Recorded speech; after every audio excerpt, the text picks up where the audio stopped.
مصطفیٰ صلی اللہ علیہ وسلم حضرت سیدنا عثمان غنی رضی اللہ تعالیٰ عنہ کی حیات مبارکہ کے حوالے سے چند باتیں آج گفتگو کا عنوان ہے۔ نبی کریم صلی اللہ تعالیٰ علیہ وسلم نے حدیبیہ کے موقع پر 9 ہجری میں عمرے کا ارادہ فرمایا تھا، اور حضور صلی اللہ تعالیٰ علیہ وسلم اپنے کئی سو صحابہ کے ساتھ احرام باندھ کر مقام حدیبیہ پر پہنچ گئے۔ سفیر اس کو بنایا جاتا تھا جو بڑا سمجھدار اور زیرک آدمی ہوتا تھا۔ نبی پاک صلی اللہ علیہ وسلم نے اس موقع پر جس کو اپنا سفیر بنا کے بھیجا وہ حضرت سیدنا عثمان غنی رضی اللہ تعالیٰ عنہ۔ حضور نے انہیں سفیر بنا کر کے مکہ مکرمہ میں بھیج دیا اور 2 ٹارگٹ دیے اپنے سفیر کو، 2 باتیں فرمائے ایک تو جا کے مکے والوں کو بتاؤ کہ ہم جنگ کرنے نہیں آئے، اللہ کے گھر کا دیدار کرنے آئے، اور بڑے پرامن طریقے سے ہم طواف کریں گے، سعی کریں گے، عمرہ کریں گے، لوٹ جائیں گے۔ یہ ہمارا واحد ایجنڈا ہے، اس کے علاوہ کوئی پروگرام نہیں ہے۔ اور دوسرا انہیں یہ بتاؤ ان لوگوں کو جو ایک زمانے سے مکہ مکرمہ میں کفار مکہ کے ظلم سہ رہے ہیں، ہمارے وہ غلام جو یہاں بڑی تکلیف میں ہیں، ان کو یہ خبر دے دو، عثمان انہیں میرا پیغام دے دینا کہ اب تمہاری مشکلات کے دن تھوڑے رہ گئے، اب بڑی جلدی اللہ تبارک و تعالی دین اسلام کو فتح عطا فرما دے گا۔ حضرت عثمان غنی تشریف لے گئے۔ جب حضرت عثمان غنی وہاں پہنچے تو کفار نے آپ کو روک لیا۔ انہوں نے کہا کہ آپ رکیے، دیر ہو گئی۔ ادھر ابو سفیان نے حضرت عثمان غنی رضی اللہ تعالیٰ عنہ کو یہ کہا کہ ہم نبی پاک صلی اللہ علیہ وسلم کو اور ان کے صحابہ کو عمرہ نہیں کرنے دیں گے، آپ اگر چاہیں تو وہ سامنے بیت اللہ شریف ہے، طواف کریں، آب زمزم پئیں، حجر اسود پہ جائیں، مقام ابراہیم پہ جائیں، صفا مروہ کریں، آپ چاہیں تو کر لیں۔ تو حضرت عثمان غنی رضی اللہ تعالیٰ عنہ فرمانے لگے میں تڑپ رہا ہوں کعبے کے طواف کے لیے، لیکن میں بیت اللہ کا طواف اسی وقت کروں گا جب آگے آگے مجھے میرے مصطفیٰ کریم نظر آئیں گے صلی اللہ تعالی علیہ وسلم۔ لوگ آج پوچھتے ہیں کہ بغیر مدینہ شریف جائے حج مکمل نہیں ہوتا۔ میں نے کہا مدینہ شریف کے بغیر حج ہو جاتا ہے، پر مدینے والے کے بغیر نہیں ہوتا، اس لیے کہ حضور نے فرمایا صحیح مسلم میں خذوا عنی مناسککم، حج کے طریقے مجھ سے سیکھو۔ اللہ نے تو کہہ دیا حج کرو، تفصیل تو بتائی نہیں، تو اب آپ کو حضور سے سیکھنا پڑے گا۔ مدینے کے بغیر تو شاید حج ہو جائے، پر مدینے والے کے بغیر حج نہیں ہوتا۔ حضرت عثمان غنی رضی اللہ تعالیٰ عنہ کہنے لگے میں طواف ضرور کروں گا، پر اس وقت کروں گا جب مجھے حضور آگے آگے نظر آئیں گے۔ ادھر ایک شخص نے حضور کی بارگاہ میں بھی کہا اپنوں کا نہ پتہ ہوتا ہے، دل بدست آور کے حج اکبر است۔ جو دل ہوتے ہیں نا، دل کو دل سے راہ ہوتی ہے۔ یہ کئی دفعہ جسم علیحدہ علیحدہ ہوتے ہیں پر یہ اکٹھے دھڑک رہے ہوتے ہیں، تو دل کو راہ ہوتی ہے۔ عرض کی یا رسول اللہ صلی اللہ علیہ وسلم عثمان غنی تو طواف کر رہے ہوں گے، صفا مروہ میں ہوں گے، بڑی موج ہوگی، آب زمزم کھول کے پی رہے ہوں گے۔ حضور نے سامنے والے کا چہرہ غور سے دیکھا، فرمایا عثمان کو تم زیادہ جانتے ہو کہ میں زیادہ جانتا ہوں؟ یا رسول اللہ آپ ہی زیادہ جانتے ہیں۔ فرمایا پھر فکر نہ کرو، عثمان میرے بغیر طواف نہیں کرے گا۔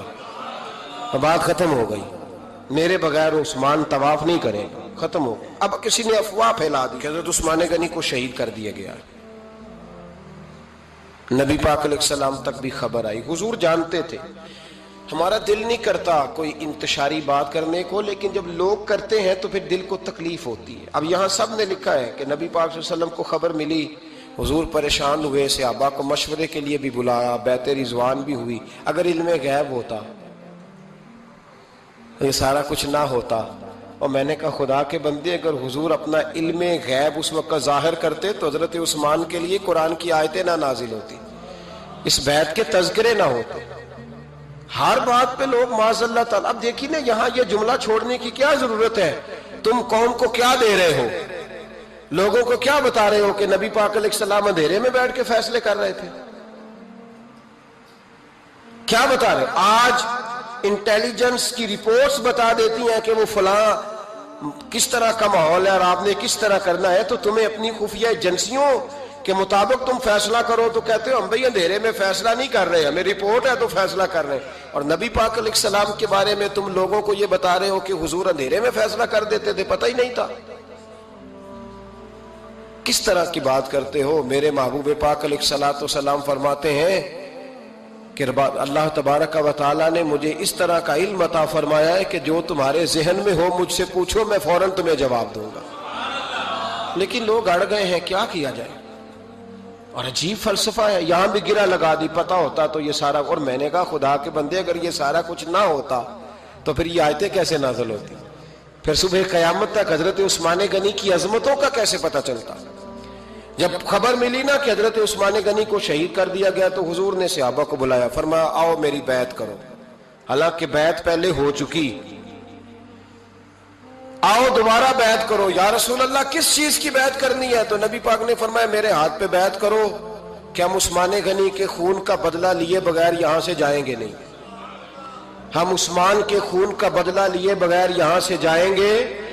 اور حوالہ کسی نے دیکھنا علامہ اسماعیل حقی کا تو میں دکھاؤں گا، جس شخص نے دوڑ کر سب سے پہلے نبی پاک کی بیعت کی وہ مولا علی شیر خدا تھے. کہ یا رسول اللہ جانے نہیں عثمان کا خون کا بدلہ لیے بغیر. سب سے پہلے شیر خدا آگے بڑھے. آج لوگ انہی لوگوں میں اختلاف دکھانے کی کوشش کرتے ہیں، صحیح لا حاصل کرتے ہیں. سب سے پہلے دوڑ کر حضرت شیر خدا آگے بڑھے کہ حضور میں بیعت کرتا ہوں. نبی پاک نے صحابہ کے ہاتھوں میں بیعت ہو رہی ہے. یہ وہ والا واقعہ نہیں جو اس چوک میں پیش آیا تھا، یہ وہ والا واقعہ نہیں جو میرے ساتھ ہوا تھا تو میں آپ کو سنا رہا ہوں. یہ وہ والا واقعہ ہے جو رب کو اتنا پسند آیا کہ اللہ نے قرآن پاک میں بیان فرما دیا ہے. اس کی اہمیت کا اندازہ لگائے کہ رب کریم کو اتنا محبوب ہے یہ انداز کہ قرآن میں بیان کیا. ایک درخت تھا، کانٹوں والا درخت، اس کو شارحین نے لکھا ہے. کچھ لوگ کہتے ہیں بیری کا درخت تھا. نبی پاک درخت کے نیچے بیٹھ گئے، فرمایا بیعت کرو سارے. کن کے لیے بیعت ہو رہی ہے؟ حضرت عثمان غنی کے لیے. ایک بیعت دین کے لیے ہوئی، قرآن کے لیے ہوئی، حدیث کے لیے ہوئی، اللہ کی توحید کے لیے. اور آج نئے سرے سے بیعت ہو رہی ہے، کس کے لیے؟ بول کے بتائیے. حضرت سیدنا عثمان غنی رضی اللہ تعالیٰ عنہ، اس شخص کی عظمت کا کوئی اندازہ کر سکتا ہے جن کے لیے نبی پاک نے خاص کر کے تخصیص کر کے ایز اے اسپیشل بیعت لی. اور صحابہ نے جب بیعت کی تو اللہ کو اتنی پسند آئی کہ قرآن مجید کی سورہ فتح کی آیت نمبر 18 میں بیان کیا. فرمایا لقد رضی اللہ عن المؤمنین اذ یبایعونک تحت الشجرہ. فرمایا محبوب تحقیق اللہ ان مومنوں سے راضی ہے جو درخت کے نیچے آپ کی بیعت کر رہے تھے. تحقیق اللہ ان سے راضی ہوا، ان ایمان والوں سے جو درخت کے نیچے آپ کی بیعت کر رہے تھے. درخت کے نیچے تحت الشجرہ. قرآن مجید کے الفاظ اگر آپ غور کریں گے تو آپ کو حضرت عثمان غنی کی عظمت کا پتہ چلے گا اور اس واقعے کی حساسیت کی آپ کو سمجھ آئے گی کہ بیعتیں تو مسجد میں بھی ہوئی لیکن نام لے کے نہیں کہا محبوب جنہوں نے مسجد میں بیعت کی. نام لے کے نہیں کہا، حالانکہ وہ بیعتیں بھی اللہ کو بڑی محبوب ہے. بیعتیں تو میرے بھائی نبی پاک نے بیت اللہ شریف کے پاس بھی کی، مسجد نبوی میں بھی کی، لیکن یہاں نام لے کر کوئی بھول نہ جائے.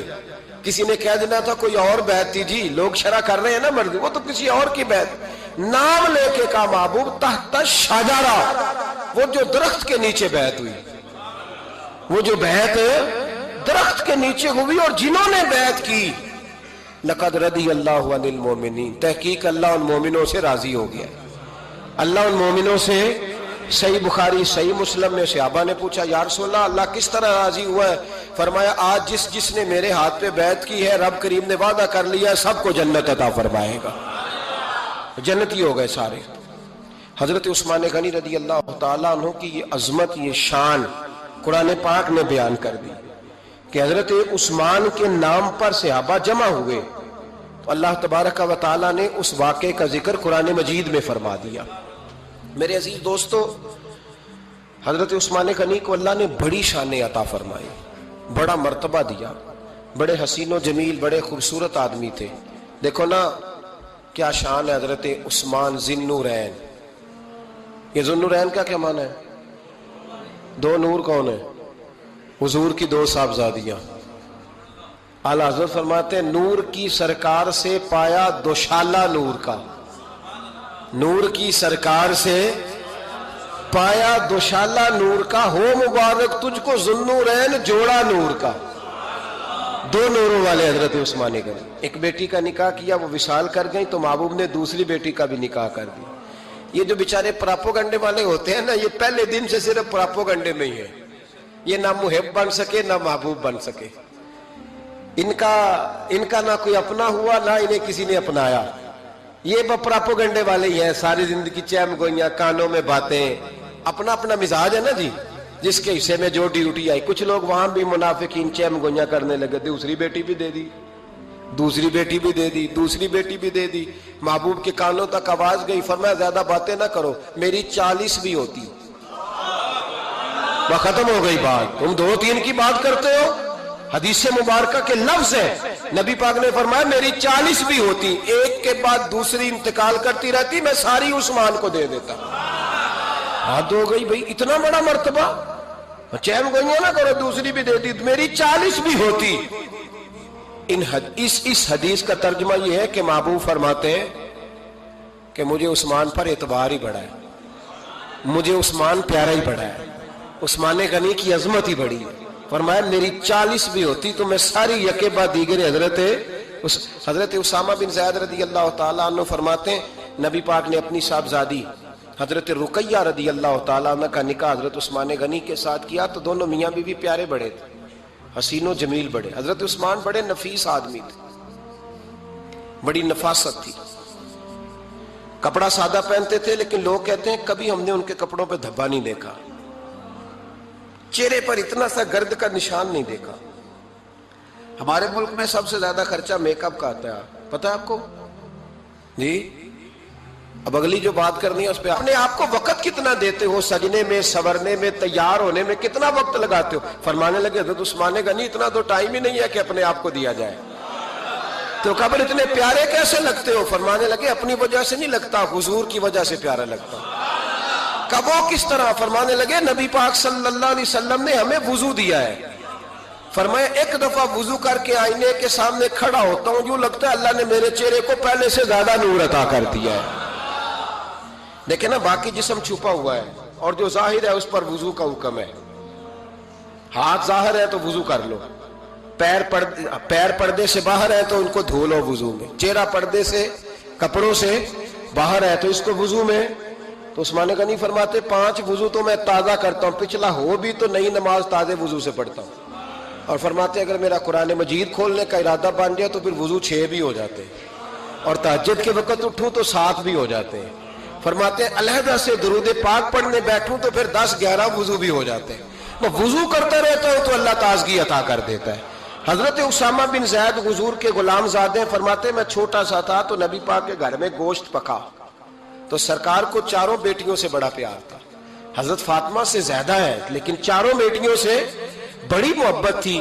حضرت رقیہ اور جناب عثمان غنی کے گھر میں اسامہ بن زید کہتے ہیں حضور نے مجھے سالن دینے بھیجا، میں چھوٹا سا تھا اور ابھی پردے کی آیتیں بھی نہیں آئی تھی، حکم بھی نہیں آیا تھا۔ کہتے ہیں میں سالن دینے گیا، واپس آیا تو میں نے ان دونوں کو بیٹھے دیکھا تو میں نے اتنے حسین میاں بیوی کبھی دیکھے نہیں تھے، اور میری طبیعت کھل اٹھی۔ فرماتے ہیں جب واپس آیا نا، سرکار نے میرا چہرہ دیکھا، میں نے تو بات کرنی نہیں تھی، حضور نے چھیڑ دی۔ فرمایا میری بیٹی اور داماد کو دیکھ کے آئے ہو؟ یا رسول اللہ دیکھ آیا ہوں۔ فرمایا ایسا حسین جوڑا دنیا میں کبھی دیکھا ہے؟ کہا یا رسول اللہ اللہ کی عزت کی قسم کبھی دیکھا ہی نہیں۔ یہ ظاہری حسن اللہ نے حضرت سیدنا عثمان غنی رضی اللہ تعالیٰ عنہ کو عطا۔ ایک بات میری یاد رکھنا، حسن ظاہر کا نہیں ہوتا، حسن ظاہر کا نہیں ہوتا، ظاہر کا میک اپ ہوتا ہے، حسن ہمیشہ باطن کا ہوتا ہے۔ جن لوگوں کے اندر معصومیت ہوتی ہے ان کے چہروں پہ بھی آئی جاتی ہے۔ کوئی نہیں سمجھ آئی شاید آپ کو۔ اندر اگر بندہ کڑوا ہونا کسیلا ہو چہرہ نہیں روشن ہوتا. اس کی دلیل حدیث میں موجود ہے. نبی پاک صلی اللہ علیہ وسلم سے صحابہ نے کہا یا رسول اللہ اللہ کا ولی کون ہوتا ہے؟ فرمایا جس کا چہرہ دیکھنے سے اللہ یاد آئے. تو ولایت کا تعلق دل سے ہے، چہرے سے نہیں. ولایت کا تعلق بولیے دل سے ہے، چہرے سے ولایت کا تعلق نہیں ہے. لیکن حضور نے دلیل کیا دی؟ چہرہ دیکھو تو اللہ یاد آئے. گویا محبوب نے فرمایا کہ دل اگر ولی کا ہو تو پھر اللہ تعالیٰ دل کی برکت سے چہرہ بھی نورانی عطا فرما دیتا ہے. چہرہ بھی نورانی. بہت سارے میں نے ایسے بزرگوں کو دیکھا جن کے رنگ گورے نہیں تھے پر نورانی تھے. ہمارے علامہ فیض احمد اویسی صاحب رحمۃ اللہ علیہ میرے استاد گرامی کا رنگ گورا نہیں تھا، لیکن جو بابا جی کو دیکھتا تھا فدا ہی ہو جاتا تھا. رنگ گورا نہیں تھا، گندمی تھا، لیکن کیا بات تھی چہرے کی معصومیت کی. تو یاد رکھیں حضرت عثمان غنی کے باطن میں جو حسن تھا، جو وقار تھا، وہ چہرے سے چھلکتا تھا. چند خوبیاں بڑی زیادہ تھی حضرت عثمان غنی میں، بہت زیادہ تھی چند خوبیاں. ایک بہت بڑی خوبی حضرت عثمان غنی کی جس کو نبی پاک نے بڑا چاہا، وہ تھا حضرت عثمان غنی کا سخی ہونا. مالا والے سخی نہیں ہوندے. مالا والے سخی ان کے پاس تو پیسہ وافر ہوتا ہے، کسی وقت 10,000 کا تعاون کاری دیتے ہیں کسی کے ساتھ. وہ سخی نہیں ہوتے. بھائی کسی ایک بندہ 1.5 کروڑ کی اسامی ہے تو کسی کو 20,000 کا تعاون کر دے، سخاوت تھوڑی ہے. کروڑوں روپیہ اس کے پاس پڑا ہوا ہے. مالا والے سخی، یہ میاں صاحب نے کہا ہے، مالا والے سخی نہیں ہوندے تے سخیاں کول مال نہیں ہوندا. سخیاں کول مال ہے اس لیے کہ جمع کریں گے تو رہے گا نا، وہ سخی جمع کرتا ہی نہیں. مالا والے سخی نہیں ہوندے. سخیاں کول مال نہیں ہوندا. ایتھے اوتھے دوویں جہان نہیں، سخی کنگال نہیں ہوندا. حضرت عثمان غنی رضی اللہ تعالیٰ عنہ فرماتے ہیں کہ جس دن حضور نے تبوک کے لیے جیش اسرا کی اعلان کیا نا، تو حضرت عثمان غنی فرماتے ہیں کہ حضرت ابو بکر صدیق تو سارا مال لے آئے تھے، جناب عمر آدھا لے آئے تھے، مولا علی شیر خدا نے جی کھول کے دیا تھا، لیکن 800 گھوڑے بما پالان کی ضرورت تھی. یعنی 800 فوجیوں کا خرچہ. اپنے لفظوں میں بات کر رہا ہوں. فوجی کا خرچہ کیا ہوتا تھا کہ فوجی کا گھوڑا بھی چاہیے، گھوڑے کے ساتھ کجاوا بھی چاہیے، تلوار بھی چاہیے، نیزہ بھی چاہیے، تیر بھی چاہیے، لوہے کی جیکٹ بھی چاہیے. حضرت عثمان غنی کہتے ہیں نبی پاک نے اعلان کرنا شروع کیا. ایک دفعہ اعلان کیا تو میں نے کہا حضور 200 فوجی کا خرچہ میرا. تو نبی پاک نے دوسری دفعہ اعلان کیا تو کوئی اٹھا ہی نہیں. جنہوں نے دینا تھا وہ تو سارا کچھ پہلے ہی دے چکے تھے، کوئی اٹھا نہیں. کہتے مجھے بڑا عجیب لگا کہ میرے مصطفیٰ اعلان کریں. حضرت عثمان غنی فرماتے ہیں، شاہ ولی اللہ صاحب نے ازالت الخفا میں لکھا ہے کہ یوں پکڑ کے کہتے ہیں میں نے اپنا نا گریبان پکڑ لیا. عثمان تیرے نبی کو اعلان کرنا پڑ رہا. کہتے 1000 فوجی کا خرچہ چاہیے تھا، 1000 کا. عثمان کہتے تیسری دفعہ حضور نے اعلان کیا تو کہا یا رسول اللہ 200 اور ڈال لے. سنو سخی کس کو کہتے ہیں؟ حضرت عثمان غنی رضی اللہ تعالیٰ عنہ فرماتے ہیں میرے پاس کل خرچہ میرے پاس 800 فوجیوں کا تھا. میں سارا کچھ بھی گھر سے لے آؤں تو 1000 میں پھر بھی پورا نہیں کر سکتا تھا. لیکن جب نبی پاک نے چوتھی دفعہ کہا نا کہ اٹھو بھائی ابھی خرچہ چاہیے، عثمان کہتے ہیں مجھے لگتا تھا میرے گریبان پھٹ جائے گا. یار میرے محبوب کو اعلان کرنا پڑ رہا ہے. عثمان غنی فرماتے میں اٹھ کے کھڑا ہوا. میں نے کہا حضور اب آپ نے اعلان نہیں کرنا، آپ 1000 ہی میرے کھاتے میں ڈال دیں، میں سب کا بندوبست کرا دوں گا. فرماتے میں نے 200 فوجی کا خرچہ پکڑ دکڑ کے پورا کیا. 200 کا خرچہ. غریب اصل میں اللہ سے تجارت نہیں کرتا اس لیے امیر نہیں ہوتا.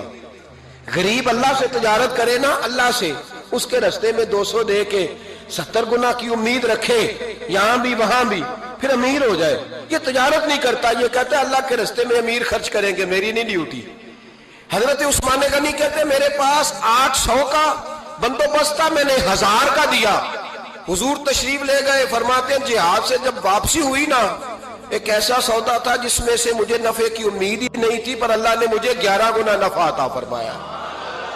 مالا والے سخی نہیں ہوندے، سخیاں کل مال. دیکھیں نا جنت البقیع، وہ والا قبرستان جس میں کوئی دفن ہو جائے تو نبی پاک کی سفارش کا حقدار ہو گیا. وہ والا قبرستان جس کا نام ہی جنت ہے. وہاں نا ایک یہودی اپنے جانور باندھا کرتا تھا. تو سرکار ایک دن اس طرف گئے تو واپس آئے، حضرت عثمان غنی قریب کھڑے تھے، نبی کریم صلی اللہ تعالی علیہ وسلم نے فرمایا عثمان اس جگہ کی طرف ذرا چکر لگانا، جگہ بڑی اچھی ہے۔ عثمان غنی گئے، جگہ خرید کے واپس آ گئے۔ حضور نے فرمایا ہوا ہے؟ عرض کی حضور خرید آیا ہوں۔ فرمایا میں نے تو چکر لگانے کا کہا تھا۔ کہا یا رسول اللہ آپ نے یہ بھی تو فرمایا تھا جگہ بڑی اچھی ہے، تو جس کو آپ نے اچھا کہہ دیا یہودی کے پاس تو نہیں نہ رہنی چاہیے، تو میں نے خرید دی۔ شرم نہیں آتی لوگوں کو۔ حضرت عثمان کے بارے میں بات کرتے ہیں، جس قبرستان میں سیدہ پاک بی بی صاحبہ حضرت فاطمہ الزہرا آرام کر رہی ہے، وہ زمین حضرت عثمان نے تحفہ دی ہے۔ حیا نہیں آتی بات کرتے؟ شرم نہیں آتی؟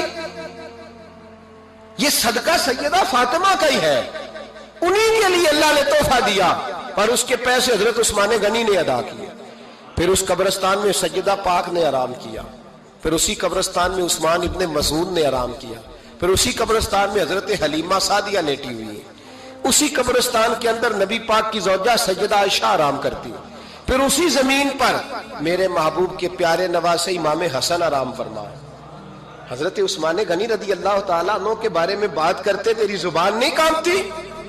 ان کو بات کرتا ہے جن کے تحفے اہل بیت نبوت نے قبول فرمائے، اور وہاں آرام کرنا انہوں نے پسند کیا، اتنا بڑا جرأت مند ہو گیا تو۔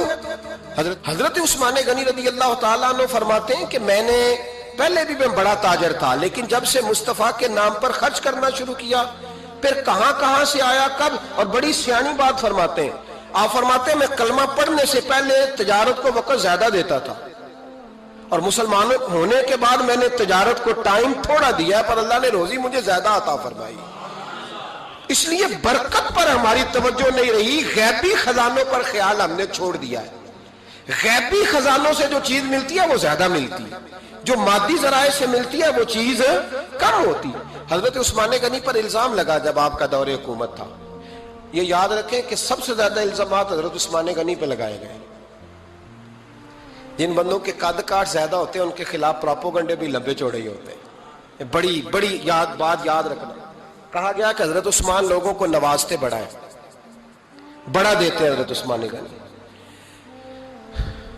تو حضرت عثمان غنی فرمایا کرتے تھے حکمران تو میں آج بنا ہوں تو میں تو پہلے بھی بڑا دیتا تھا، وہ کس خزانے سے دیتا تھا؟ آپ جواب دیا کرتے۔ دیکھیں ذرا، لاکھوں لوگ حج کرنے آتے تھے، پر حضرت عثمان غنی حج کرنے جاتے تو اعلان کر دیتے کہ کوئی حاجی حج کے موقع پر آ کے کھانا نہ پکائے، سب کو کھانا عثمان غنی اپنی جیب سے دیا کریں گے۔ مینا میں لنگر کھانا ہوتا تھا حضرت عثمان غنی کا، مینا میں فرماتے تھے کھاؤ حاجیوں جتنا کھا سکتے ہو، اور پھر حضرت عثمان غنی کا اعلان تھا، خدام کو کہتے تھے میں آخر میں کھاؤں گا، پہلے میرے سارے آنے والے حاجیوں کو کھلایا جائے۔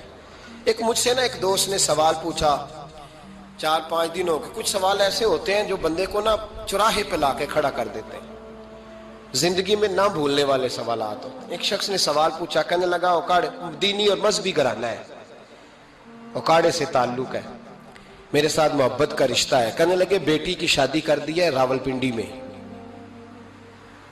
آپ کی بھی بیٹیاں ہیں میری بھی بیٹی ہے، بیٹی کی شادی کر دی ہے راول پنڈی میں، اب بچی چند دن رہنے آئی ہے، پوچھنا یہ ہے کہ نماز پوری پڑے گی کہ قصر پڑے گی؟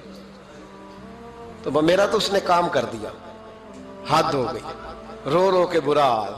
میں نے کہا یار تو بند کر دے فون، رات کو بتاؤں گا۔ کیا پوچھ لیا یار تو نے؟ بیٹی مسافر نہیں ہوتی، بیٹی تو مہرانی ہوتی ہے باپ کے گھر کی، تو بیٹی مطلب کیسے بتاؤں کہ دل کرتا ہے کہ بیٹی وہ صرف ہنسے، وہ روئے کبھی نہ، یہ دعا ہوتی ہے۔ تو نے اتنا بڑا سوال کیوں کیا؟ بہرحال علماء کو کچھ چیزوں کے جواب دینے پڑتے ہیں۔ میں نے کہا میں رات کو بتاؤں گا۔ رات کو پھر فون آیا کہ آپ تو بڑی جلدی جواب دینے کے عادی ہیں تو دیر کیوں کر دی؟ تو میں نے کہا یار جواب تو میرے پاس تھا لیکن ہمت نہیں تھی ابھی۔ تو میں نے کہا کہ اگر تو بیٹی آئی ہے والد کے گھر میں اور ابا جی کا پروگرام ہے اسے جائیداد میں سے حصہ دینے کا، تو پھر تو بیٹی نماز پوری پڑے گی، لیکن اگر ابا جی نے علیحدہ کر کے انگوٹھا لگوانا ہے تو پھر بیٹی مسافر ہے۔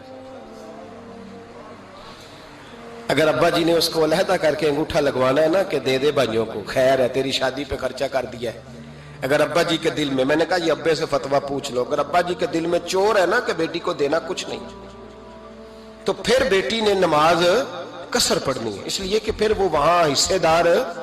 اس کی دلیل حضرت عثمان غنی رضی اللہ تعالیٰ عنہ حج کے لیے تشریف لے گئے تو لوگوں نے حضرت عثمان غنی سے کہا کہ نبی پاک بھی قصر نماز پڑھتے تھے، حضرت عمر بھی حج کے موقع پر قصر پڑھتے، حضرت ابو بکر بھی، آپ کیوں پوری پڑھتے؟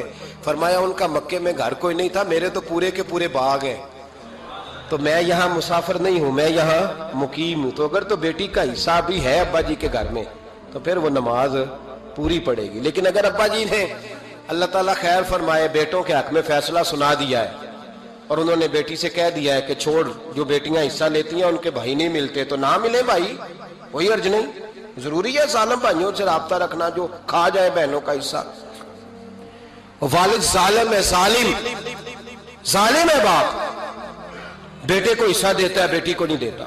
اور یہ 1.5 مربے والے جاگیردار کی بات نہیں کر رہا، جس کا 4 مرلے کا مکان ہے اس کی بیٹی کا بھی حصہ بنتا ہے۔ کیوں کھاتے ہو بیٹیوں کا حصہ؟ ڈر نہیں آتا اللہ تعالیٰ سے؟ کیوں کھاتے ہیں لوگ بیٹیوں کا حصہ؟ جب اللہ رسول نے رکھا ہے تو کیوں کھا جاتے؟ اور پھر کہتے ہیں جناب بڑا پیار ہے بیٹی سے، رونے دھونے کے لیے پیار ہے۔ تو یاد رکھیں حضرت عثمان غنی رضی اللہ تعالیٰ عنہ کا لنگر چلتا تھا۔ حضرت عثمان غنی رضی اللہ تعالیٰ عنہ کی زندگی میں جو باتیں ہمیں بہت زیادہ ملتی ہیں ان میں نفاست ہے، آپ کی حیا ہے، سخاوت ہے۔ ایک بات اور سن لیں، بڑا ستایا گیا حضرت عثمان غنی کو، پراپوگنڈے کیے گئے، آپ کے خلاف مہم چلی، عبداللہ ابن سبا نے بڑی مہم جوئی کی آپ کے خلاف، یہودیوں نے مسلمانوں کا روپ دھار کر بڑا آپ کو ستایا، تکلیفیں دی، جی آپ اپنے رشتہ داروں کو بڑا دیتے ہیں، فرمایا کرتے تھے جیب سے دیتا ہوں، مال خزانہ سے نہیں دیتا۔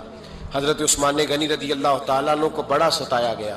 یہ واحد خلفائے راشدین میں خلیفہ ہے جن کا 40 دن پانی بند کیا گیا، کھانا نہیں آنے دیا گیا۔ لیکن کمال ہستی حضرت عثمان غنی کی، مولا علی جیسے شیروں نے جا کے کہا آپ اشارہ کریں، یہ جو آپ کے خلاف نکلے ہوئے ہیں تو ایک تلوار سے مار دیے جائیں گے۔ تو حضرت سیدنا عثمان غنی فرمانے لگے میں وہ والا مینڈا نہیں بننا چاہتا جس کی وجہ سے مدینے کی گلیاں رنگین ہو جائیں، امن کا کعب خلافت چھوڑ دیں۔ فرمایا حضور نے کہا تھا اللہ تمہیں ایک قمیض پہنائے گا، لوگ اتارنا چاہیں گے تم نے اتارنی نہیں، صبر سے، حوصلے سے، اطمینان سے۔ یہ وہ واحد ہستی ہے حضرت عثمان غنی، انہوں نے شہادت قبول کر لی لیکن تلوار نہیں چلنے دی، لوگوں کو ایک دوسرے کے گلے نہیں کاٹنے دی، وہ شخصیت ہے حضرت عثمان غنی کی۔ لیکن بڑا ستایا گیا، بڑا پراپوگنڈا۔ مجھے بتائیے اس کے بارے میں اللہ قرآن کی آیتیں نازل کر دے اور جس کے بارے میں مصطفیٰ کریم ایک بار نہیں تین بار جنت کی بشارت عطا کر دے، کوئی بندہ ہمیں تاریخ بتائے، حوالے دے، کہانیاں سنائے تو ہم اس کی کہانیاں دیکھیں گے یا نبی پاک کا فرمان دیکھیں گے؟ بولیں، جا کے بولیں، جا کے۔ کسی کہانی پر کبھی بھی کان، بس ایک حدیث میں نے بڑی دفعہ سنائی ہے، پھر سناتا ہوں، ترمذی میں ہے، نبی پاک جنازگاہ تک گئے جنازہ پڑھنے، یا رسول اللہ فلاں آدمی انتقال کر گیا، جنازگاہ تک تشریف لے گئے جنازہ پڑھانے، لیکن جنازگاہ تک پہنچ کر محبوب نے فرمایا اس کا جنازہ نہیں پڑھانا۔ یا رسول اللہ کیوں؟ فرمایا اس لیے کہ یہ عثمان غنی سے بغض رکھتا تھا، تو حضور تو اس کا جنازہ نہیں پڑھتے۔ خبردار کسی داستان پہ کان نہ دھریں، عقلیں دوڑاتے پھرتے ہیں لوگ، ایسے ہوا تھا تو ویسے ہوا تھا تو اس نے کہا تھا تو اس نے کہا تھا، ہمیں اس کی نہیں خبر، ہمیں تو مصطفیٰ کا پتہ ہے۔ جو حضور نے جن کی شان بیان کر دی ان کی شان پر ہم کسی تاریخ کا حوالہ مزید ضرورت محسوس ہے، بس اپنی طبیعت میں سادگی اور صفائی پیدا کریں، سخاوت پیدا کریں، حیا پیدا کریں، یہ حسن ہے۔ اس حسن کو حضرت عثمان غنی نے تقسیم کیا ہے، اللہ سمجھنے کی توفیق عطا فرمائے۔ آخر